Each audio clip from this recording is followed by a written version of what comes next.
Hello and welcome to Verbling. I'm teacher Oakley, and for the next hour we're going to be learning some vocabulary. Specifically collocations, words that go together in natural spoken English. They could be simple phrases, combinations of words like adjectives and nouns, verbs and object nouns, verbs and prepositions. Or a little bit more complicated things like idioms or colloquial expressions.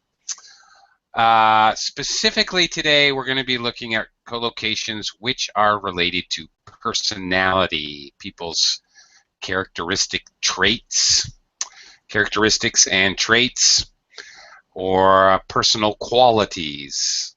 All different ways to say personality traits, characteristics, or qualities. We'll be doing this. We'll do some reading. We're going to actually look at some a little horoscope material, which we can laugh at or whatever, or I don't know, or not, and a little more other reading, and then we'll try some exercises to see if we can remember these collocations. All right, let me welcome students to the class. Hello, Heidi. Welcome back. Nice to see you again. Good to see you as well. Hogan, good to see you again as well. Yeah, good to see you again. Wow, very loud and clear now. Very loud? Do you want me to a little bit lower down the volume? I can deal with it. It's Okay. Good. No worries. No worries. Sasha, hello. Hello. Okay, and also Ileana has joined us. Hi, Ileana. Yes, hello. Sorry for my sound. It's okay. What do you? It sounds. I heard the sound. I imagine you jumping into a taxi. Sounds like No. I'm just sitting in a cafe on the street. So Oh. that's why it's a bit noisy here. Okay, I'm very dramatic. I imagine you jumping to a taxi, going to an international conference in Vienna. I don't know what's wrong with me. Whatever. Okay. No. Any case, I have an overactive imagination. Well, there you go. There's your first collocation. Yeah, that's one of my personality traits. I will admit to you guys. Okay, first thing we're going to do, we're going to look at a little horoscope. Okay. Heidi, do you know what a horoscope is? Yeah, I know. Like stars. We have another horoscope, Chinese horoscope. Mm, It's related to animals. and right, stars. right. I know. I'm a tiger. I was born in the year of the tiger. Oh, good. Really, I'm not kidding. Right. Part of a horoscope is telling you what your future will be. My characteristic or Yes, mm, exactly, and that's what we're going to be doing. We're going to be looking at our supposed characteristics for a horoscope. Horoscope works on not what year you were born, like the Chinese horoscope, but what month. So, okay, let's look. We'll just go straight through the months here, and I'll have you read a month, take turns, you read a month, and we'll talk about what these collocations mean exactly. So here, let me do the screen share. And all right, Heidi, I'm going to start with you for January. January. Oh, you are a good company, but you may have a selfish streak. Aha. Okay. All right. Now these are, we're going a little bit more of a step from just learning the vocabulary words. We're using common phrases we use. So some of these may be new for you guys or may be a little confusing. Heidi, you're Yeah. good company. What does that mean? Like a company, for let's say to go to the some place with your friend. Very good. Yes. So when here's the company, not like a business, but company. A company. I can say I have company over for dinner. I can't go out tonight. I have guests. Company can mean guests. Okay. Company can be a company of friends, a group of people. All right. It's related to that. So if you are good company, what is the idea here? Maybe if someone go to party or someplace with you, he's very good. He explained about the movie or a story, or if you go to the fishing, he knows about the fishing very much, like that. Not exactly. If you're good company, basically it means that you're entertaining, you're fun to be around, or you're easy to be around. You don't end up getting in fights or generally entertaining and pleasant to be with is the idea. Mm-hmm. All right. How about the other phrase, a selfish streak? Streak like the flag, national flag of America, national flag, red and white, like stripe. A streak? Yeah. Well, a streak can be very physical, what you're talking about. Yeah. Yeah, I mean, if I just take a paintbrush and paint one line down my wall in red paint, I just painted a red streak on the wall. It's not very, geometric or. All right, so a streak is not so geometric as a stripe, for example. All right. Yes, physically that's what it means. But we use it collocated with, you can have a selfish streak, you can have a streak of cowardice, you can have, we even say a yellow streak to mean a streak of cowardice, like you easily, under certain circumstances, you're a chicken. you chicken out. Yeah, so we use it collocated with a few characteristics to show the idea. If it's a streak, it means not always 100% all the time, but under certain circumstances, you tend to be. Here's another way. You often are in certain circumstance. You tend to be selfish. All right. So if somebody has a yellow streak under certain circumstances, they're not brave. They're the opposite of brave. We don't use this with very many. A selfish. I'm trying to think of more. Selfish streak of cowardice. A temperamental streak, maybe. You can get very emotional sometimes under certain circumstances. Maybe a shy streak, possibly. Occasionally you're very shy under certain circumstances. Okay, that's the idea if when you collocate a personality word with streak is not always, sometimes. Right. Specific circumstances usually. Okay, let me quickly welcome Khaled to the class. Hello, Khaled. Hi, teacher. Hello. Welcome back. Good to see you again. All right. Thank you. You're welcome. We'll talk to you in a little bit. Let's move on to February. Okay.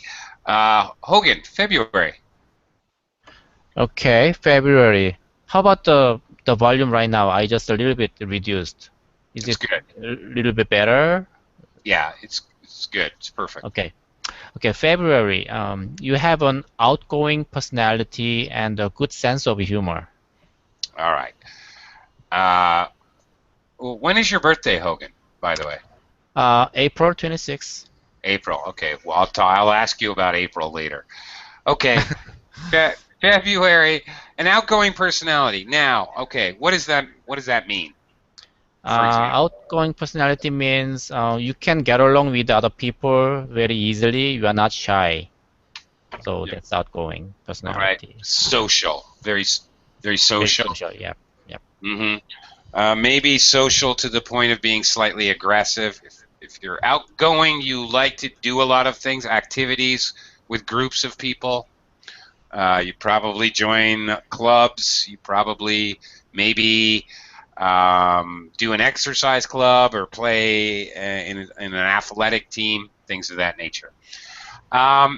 English speakers really, one of the main breaks in personality, or if we're going to categorize people as being this or that, black or white, yes or no, we often talk about outgoing personality.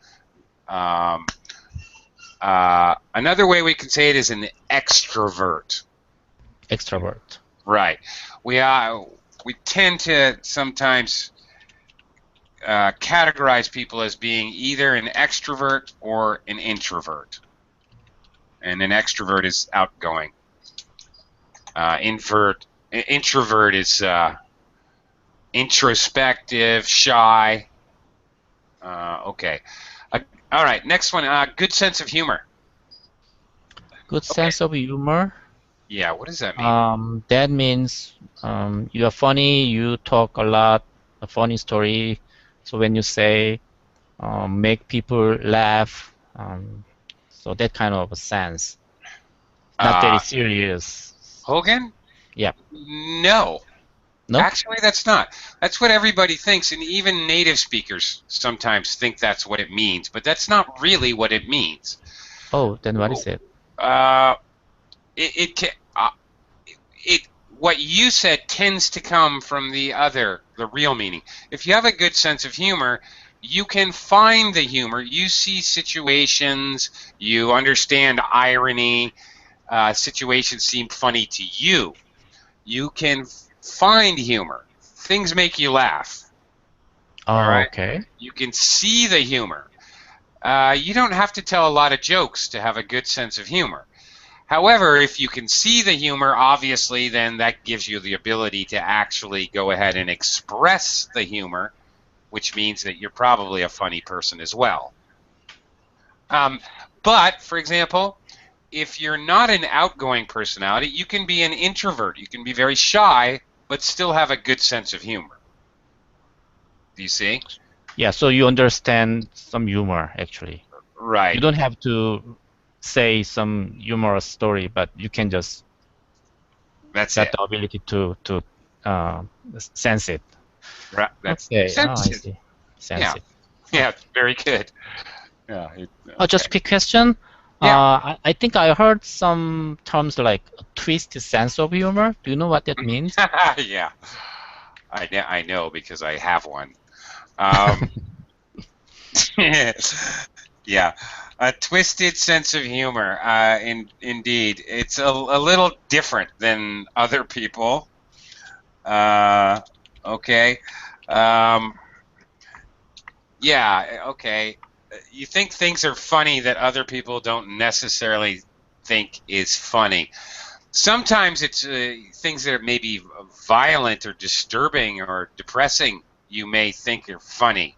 That's twisted, but it doesn't have to be like that either. It can just be things that you see an irony where other people don't see it. Okay. So you can have a twisted sense of humor and not be dark. And there's another one, a dark sense of humor. Okay, that is where you're maybe death and disease and these things you find humor in. I don't think I have a dark sense of humor, but I do have a pretty twisted sense of humor. For example, They don't have to be this. They can be the same, but they're not necessarily the same. And of course, you can have a good sense of humor. What's the opposite, Hogan? Collocation. Bad sense of humor? No, we don't say that. There's no such thing as a bad sense of humor. You have no sense of humor. Oh, no sense of humor. Okay. Okay. Right. Yeah, no sense of humor. Okay. He's got no sense of humor whatsoever, which of course is considered negative. Sense of humor is a good thing to have. I think most people would agree. Okay. Sasha, you may have noticed, by the way, Sasha, since we were talking last class about English, that is to say British and American spelling, the word humor here, O-U-R, is different than the way I spelled it in the VerbLink chat box. I spelled it O-R. There's another commonality. Humor, color, fervor. There's a lot of words in British are spelled O-U-R, but they're pronounced the same way. Just, Yes, yeah, I know. I know about color and another word, but can't remember now.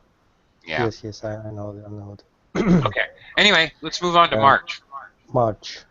You have a vivid imagination, but you tend to lose your temper too easily. Okay. When were you born? I was born in October. Okay, we'll talk later.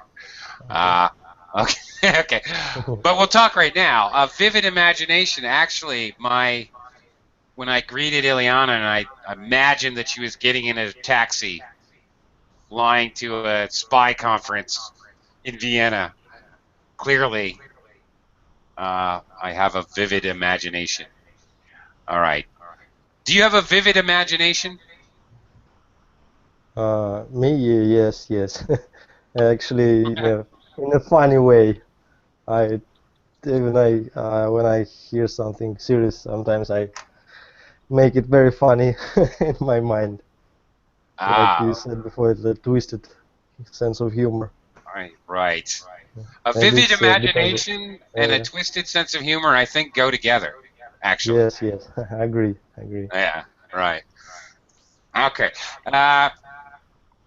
Do you ever lose your temper? Sure. Who Sometimes. doesn't? Yes. You wouldn't be human if you didn't lose your temper occasionally. Okay. But the question is, when we talk about somebody losing their temper, we can talk about a specific situation or event. He lost his temper at the meeting, or talking generally about someone's personality, they lose their temper easily, or they don't lose their temper easily, negatively, or he never loses his temper. He never seems to lose his temper. Okay. Basically, that's how we say that. Sasha, can you keep your temper? If you can lose it, can you keep it? Yes, I can hide it, of course. And we should. We should do it. Right. We should, but we don't always. It's easier when you getting older. Okay, so we use a verb, hold your temper, usually, when we're talking about, okay, he's able to hold his temper, or to keep his temper, either one, actually. Did I say it? I said hide, yes? Yes, but we don't usually use hide. You keep your temper or hold your temper. Hide maybe about feelings. Yeah.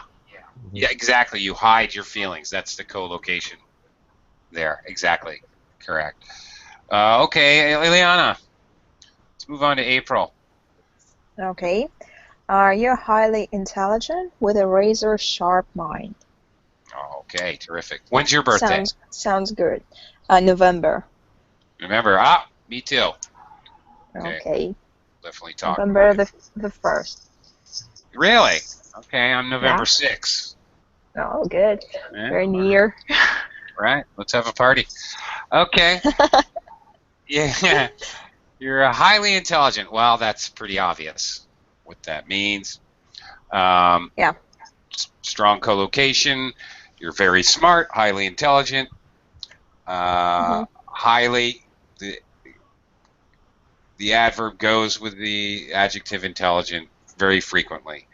Do you think it's the same to be highly intelligent and smart? As for me, I feel it like different. You can be smart, but you can be not intelligent at all. So you can be natural smart. Is it possible to say Yeah, that? well, in English we say he has. We can sometimes we say book smarts. This is kind of colloquial, and It's more about highly intelligent for me. okay, we say sometimes book smarts or street smarts. He has book smarts, but no street smarts at all. He has street smarts, but he's not well educated. So, right? Book smart, and street smart. Yeah. Yeah, That's good. that's right. And sometimes you hear it with an S. Book smart and street smart. Yeah, those are common colloquialisms and collocations, both, that we use, English speakers use, to talk about that kind of difference you're talking about. Sort of smart, intelligent, different forms of smart. All right, a razor sharp mind. Well, it means that it's very easy to this person to catch something very fast. I mean, some new information or something like this. It's very hard to react fast for information, to understand something very fast and clear. Okay. Even for very difficult things. Okay. Very good. And sharp, of course, can mean sharp like a knife. It can mean sharp as in you're dressed sharply. You look very sharp tonight. Okay, you look very clean and stylish. Okay, and sharp can mean smart. Razor sharp. All right, so if I say you're sharp as a tack, here's a common idiom. Sharp as a tack? Yes. So that... I don't know this idea. Okay, this is an idiom similar to razor sharp mind. We're using sharp to mean smart. Sharp as a tack, it's okay. We're using a simile, a type of analogy, to express the idea you're very smart. Okay. All right, Ileana, what if I say he's as sharp as a bowling ball? As a what? Bowling? Bowling ball. Unfortunately, I can't see a chat. I think you type it in the chat because I can only see a chat in a Hangouts. Okay. Do you know what? All right. Do you know what a bowling ball is? Okay. Do you know what bowling is? It's the sport where you put your fingers in the ball. Yeah, you sharp roll as the a ball. bowling ball. Okay. Yeah. I think I got it. Okay. Meaning, of course, that you're not The very opposite. Yeah. smart at all. Bowling ball has absolutely no You're sharp. stupid. Yeah, you're very stupid.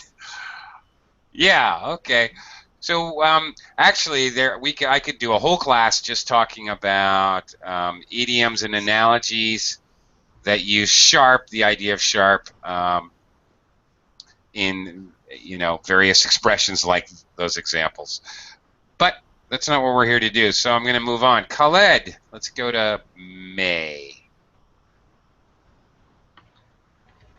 You set high standards for yourself and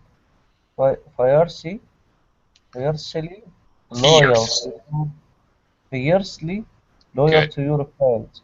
That's good. Fiercely loyal. Okay. Okay. Khaled, when's your birthday? It's February. It's in February. Okay. Are you 23? all right? So, do you have an outgoing personality and a good sense of humor? No. Outgoing sense of humor, not so much. Outgoing, I don't know what's the meaning of outgoing. You like to party. You're very social. No, I'm not very social. Okay. All right. So your horoscope is not very good. All right, let's talk about May. You set high standards for yourself. You set high standards for someone. My boss sets high standards for me. I set high standards for myself. What does that mean, Khaled? It means that you keep or looking for your standards or your what's social rules or something like it, or morality or something like this. Could be morality, and it often is. Yeah, that's a good point. Um, okay, you set high goals. You have to, if you don't reach those goals, you feel that you have failed. Basically, that's the idea. And that Yes, includes very often morality. Yes. Uh, be careful, Colette. Don't say it's means. Say it means. It it means. yes. Yeah, okay. All right. This other collocation here is very strong. Fiercely loyal. Of course, we can say very loyal, extremely loyal. We can use other extreme adverbs with loyal, and we uh, completely loyal. We use a lot of adverbs with loyal. But what does this mean if you're fiercely loyal to your friends? It's it means that I don't leave them when they are in problems, or I maybe I help them if they need me. Okay, that's right. You don't abandon your friends. Abandon, yes. Okay, you're not a fair weather friend. Okay, What? here's a fair weather friend. A fair weather friend is I'm your friend when the weather's nice, but as soon as is a storm in your life, I am gone. Okay. Yeah. As soon as you have problems, this is the opposite to fiercely loyal. A fair weather friend is only there for you when it's convenient and nice and easy. Okay? All right. Don't be a fair weather friend. All right. Heidi, back to you for June. I forgot to ask you when's your birthday. When your birthday is, rather. 5th May. 5th of May. Okay. Do you set high standards for yourself? Yeah, I think so. Okay. Are you fiercely loyal to your friends? Trustworthy person. 40%. Okay. All right. So on the old horoscope. All right. Let's talk about June. The best aspect of your personality is the way you always put others first.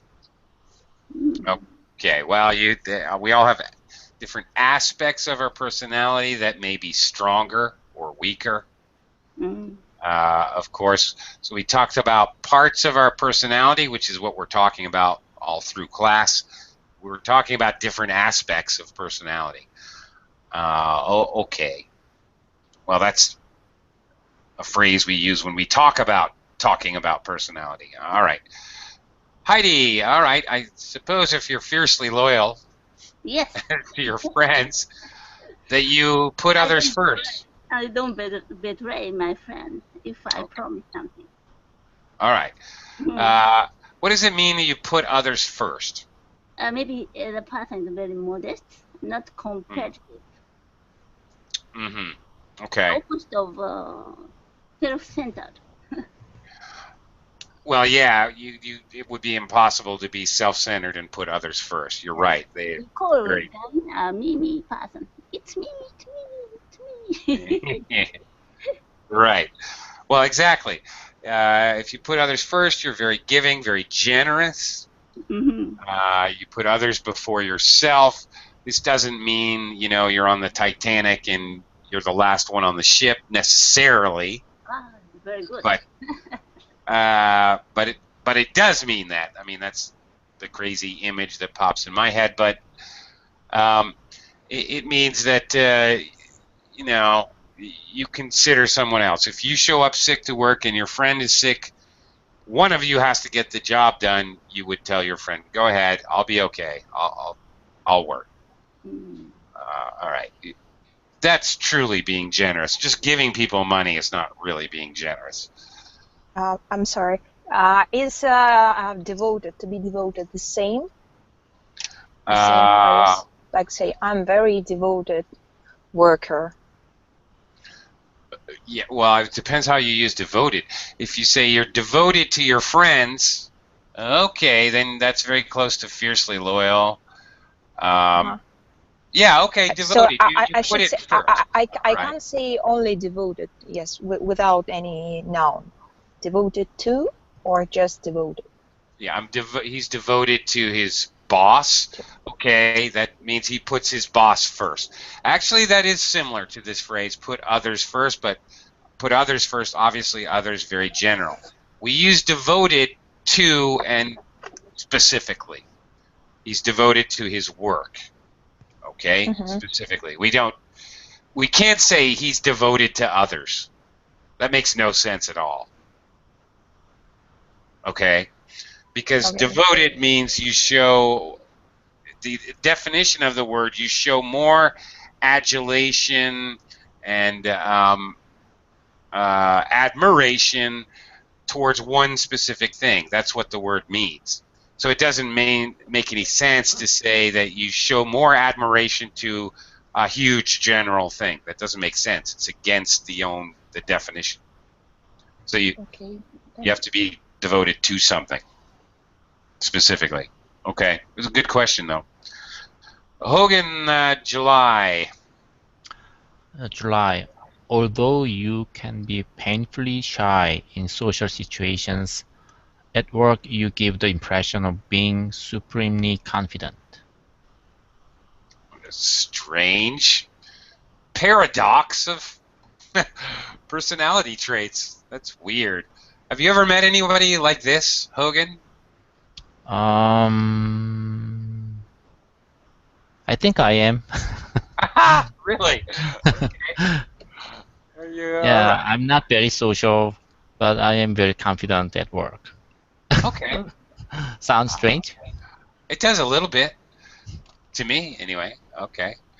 Well, all right. Glad to meet you then. That's great. Nothing wrong with it. I just usually confident people are confident everywhere in their life, but not necessarily. All right. Painfully shy, of course, would be pretty much the opposite of what you talked about earlier. Outgoing personality. Yeah, outgoing personality, right. All right. So, painfully shy. Can you think of any other adjectives we would use the adverb painfully? Painfully shy, painfully... Extremely shy. Okay.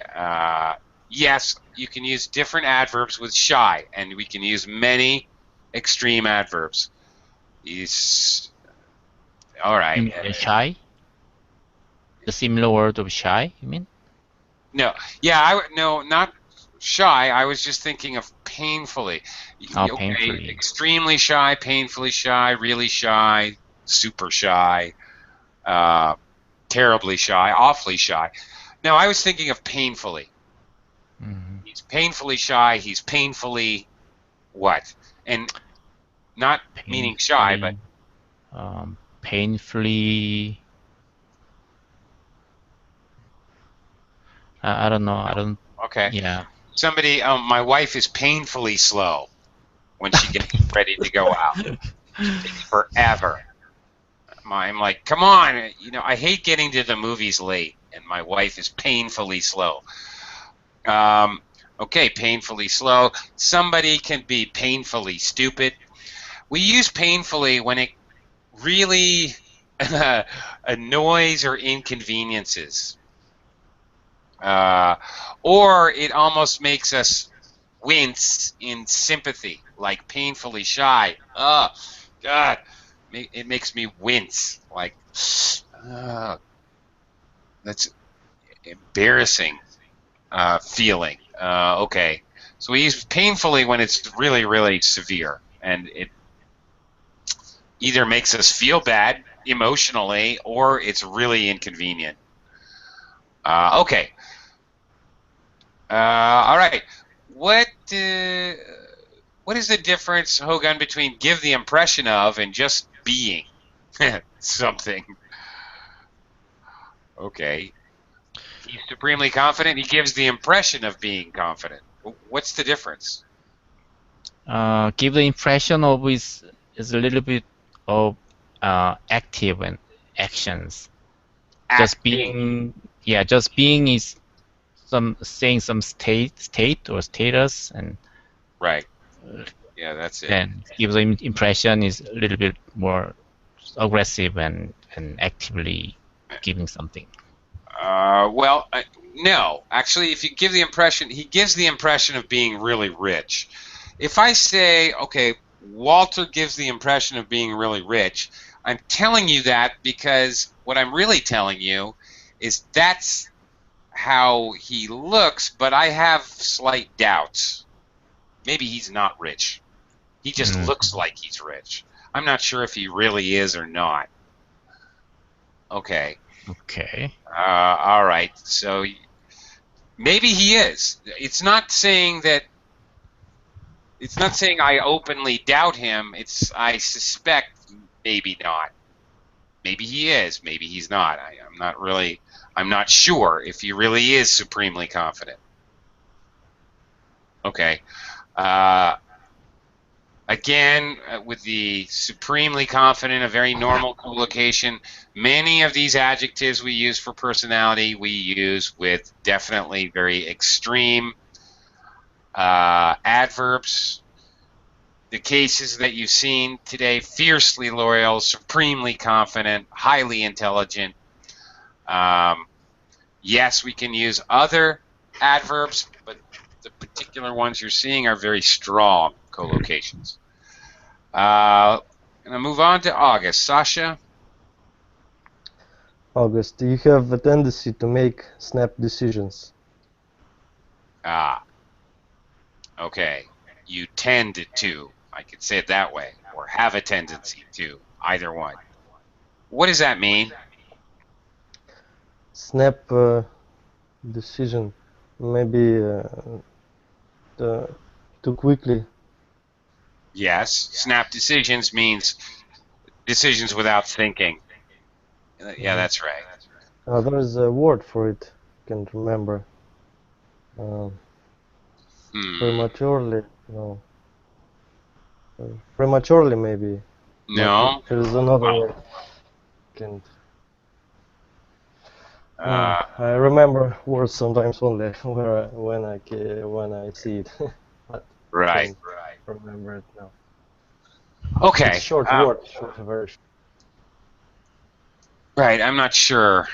I can't think of what you're meaning, but okay. Starting with have a tendency means that more often than not, usually, okay, or maybe not even more often than not, but maybe just sometimes.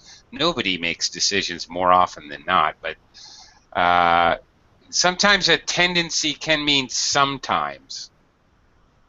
Like, for example, he has a selfish streak. He has a tendency to be selfish.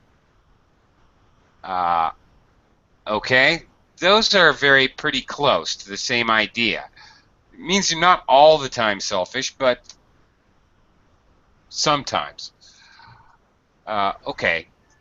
Yeah, snap decisions, quick decisions. Snap decisions isn't in and of itself a negative thing. You know, if you're playing whatever, if you're playing football, making a snap decision to pass the ball in to Messi at the corner is probably a good decision. That's a good thing.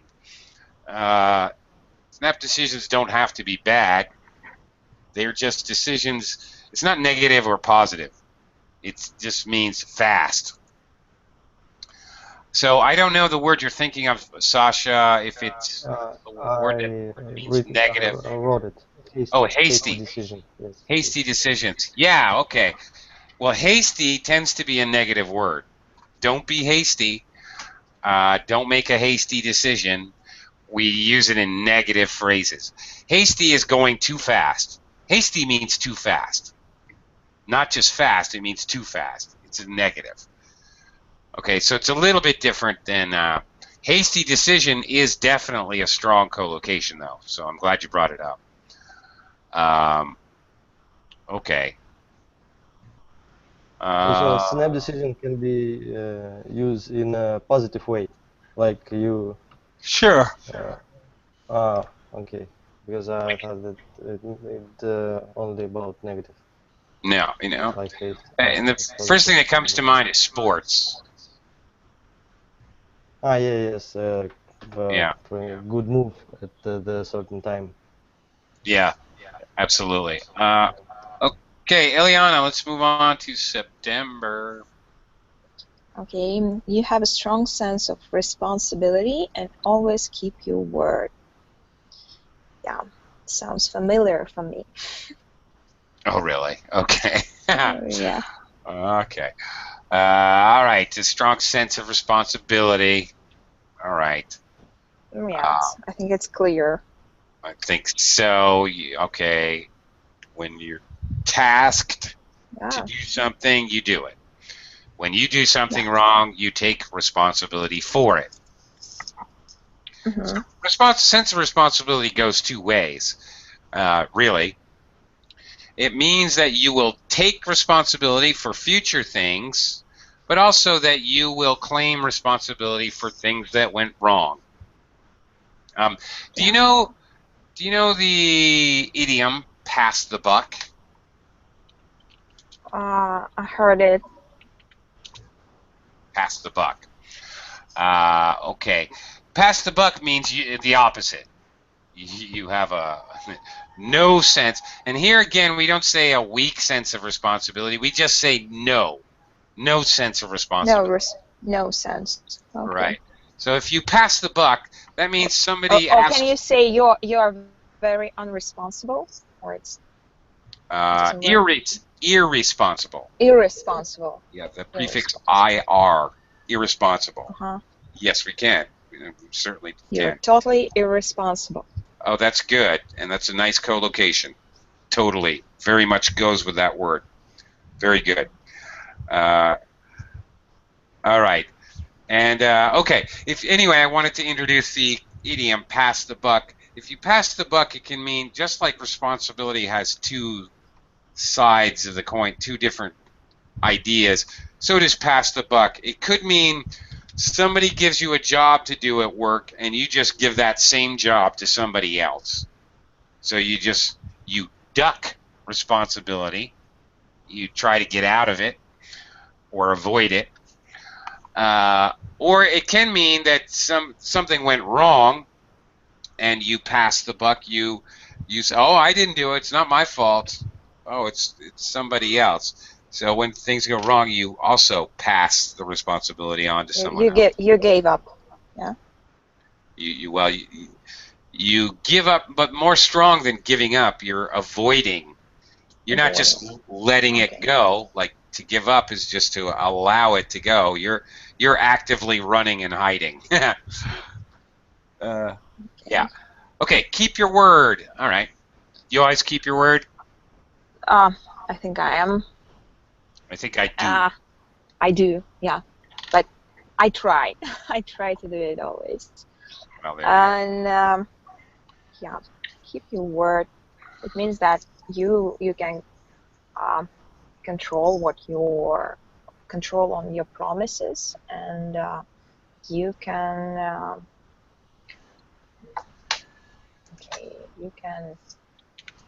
you can do all things you promised. Yeah, to do.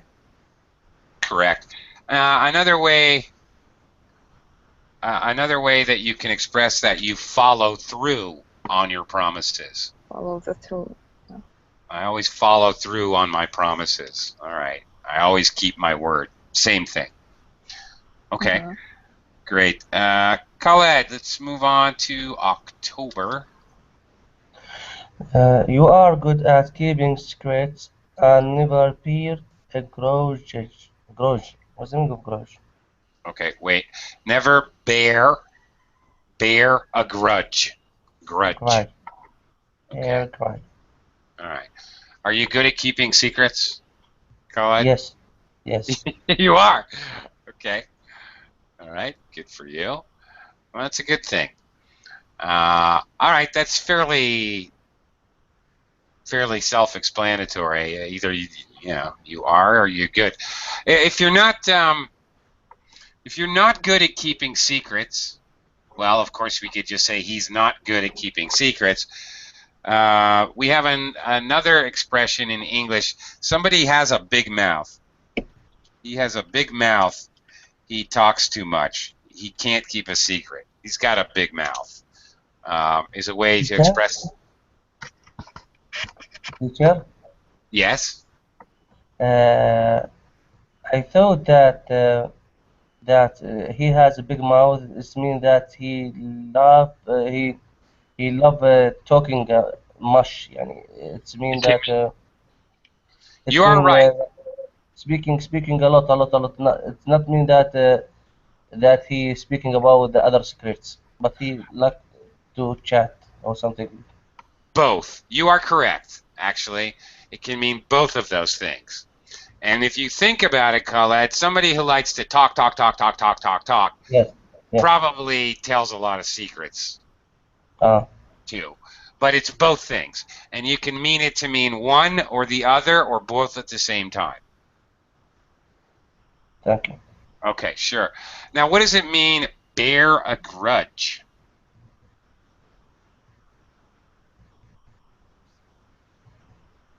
Or you bear a grudge against someone is also common, or you keep a grudge sometimes, we can say. What's a grudge?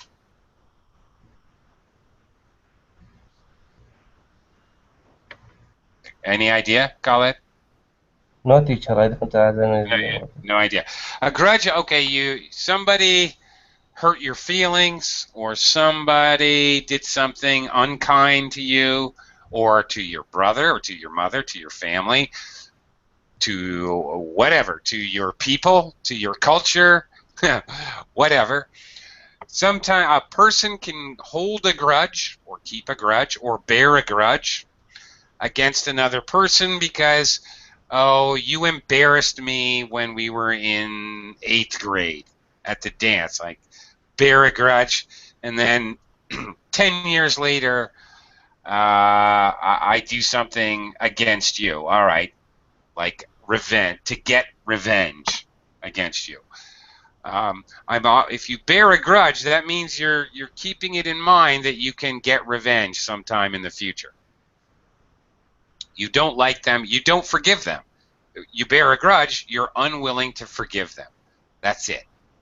So a person can bear a grudge against another person. Sometimes an entire group of people bears a grudge against another group of people. A country can bear a grudge against another country, even, unwilling to forgive them. For example, for past wars or things like that.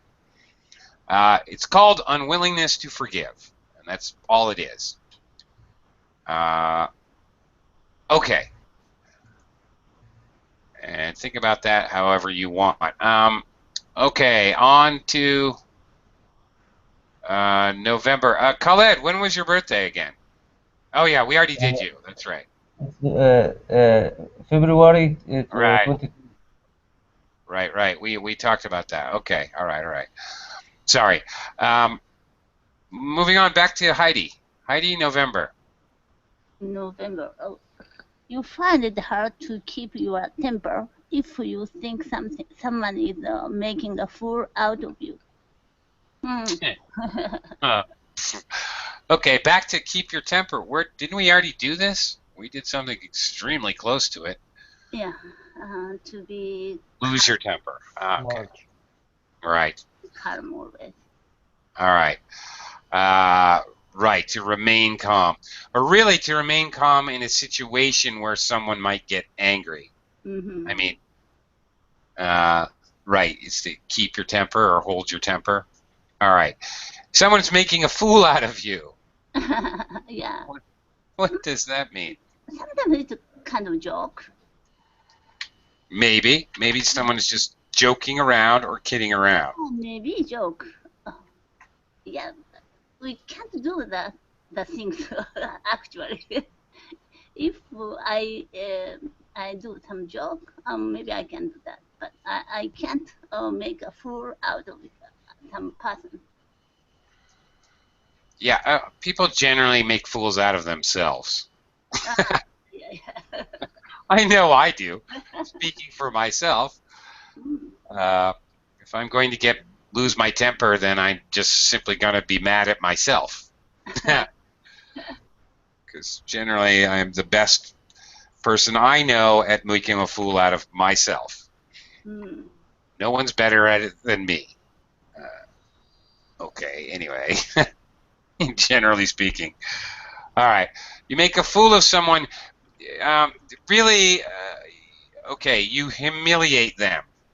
Now, you see, and as I said, people make fools out of themselves. People generally make fools out of themselves, and then you point it out. Yeah, yeah. Yeah. That's what I'm pointing out. Right, that's it. That's the whole thing. They generally do it themselves, but when you point it out, maybe publicly, maybe not. Maybe you just point it out to them. Sometimes people can bear a grudge. But inside of the mind and the action is much different. Of course it is. If you make a fool out of someone, you actually say something. Right. If you just think someone is a fool, that's completely different. Then you're not making a fool of someone. You're just thinking they're a fool. That's totally different. Okay. Hogan, on to the last one here. December. You can be brutally honest and sometimes hurt others' feelings. Okay. Brutally honest. What's the idea here? It's too honest and Too honest. Yeah. painfully honest. So there you you are go. so frank. So sometimes you should not say that, but because you are too honest, you are saying in result you're hurting other people. Hogan, nice job. Yes. Good example of painfully honest. Very good. That does collocate well. Good job. Right. Brutally honest. Now, I might say to you, now we use this, the way we actually express it, I might say to you, look, Hogan, I'm just going to be brutally honest with you. All right? I don't want to hear that. may. Should be No. something bad, right? Probably bad for you. Bad news for you. Yeah, no, I'm just Go saying ahead. I have an example. No. It's an example. It's an example. I have nothing to say to you. Yeah, I know. Yeah. Go ahead. No, if I need to be brutally honest with you. It's very common to introduce, okay, I'm about to tell you something which I'm being honest, but I know it's going to hurt you. It's often used that way. And obviously, you hurt others' feelings, the idea being that, all right, emotionally, they don't feel so good about what you say. Okay. Wow, we used a lot of time doing that, but let's try to look at a couple more things before we run out of time. Sasha, let's look at the first couple here. Play a joke and take a joke. All right. Sasha, can you read the play a joke example here? Yes. The children played a joke on the teacher by hiding under their desks before she came into the room. Okay, now it says not make a joke, but we do collocate make a joke in a special way. He made a joke of the whole thing. He made a joke of the whole award ceremony and acted like a fool and disparaged the honors we gave him. Okay, if something's supposed to be serious and you turn it into a joke, or you act like it's just a joke and it's not serious, then you make a joke of it. All right. So it is possible to co-locate, make a joke, but it's a totally different situation. Here, the children are just playing a trick. So they play a joke. You play a practical joke. This is kind of a practical joke. All right. And then the last one here. Khaled, go ahead. You can read this one, I guess. Take a joke. Take a joke. Fortunately, the teacher could take a joke and didn't punish them. Okay. Can you take a joke, Khaled? Do you mind if somebody plays a joke on you? No, there is no problem at all. It's depends on the person that do that. Ah, okay. Yes. If it's my friend, no problem. It's not. No. I will not accept this. Ah, okay. I see. All right. And this is used to admonish somebody. This phrase, you can't take a joke. You can't take a joke. That's considered criticism. If I say you can't take a joke, that's pretty harsh criticism for somebody. Okay, well, unfortunately we couldn't get through all this. Maybe tomorrow. But thank you all. We are about out of time here, so not to mention my PDF is crashing. So it's time for me to go, apparently. Thanks a lot. See you guys again soon, I hope. Thank you.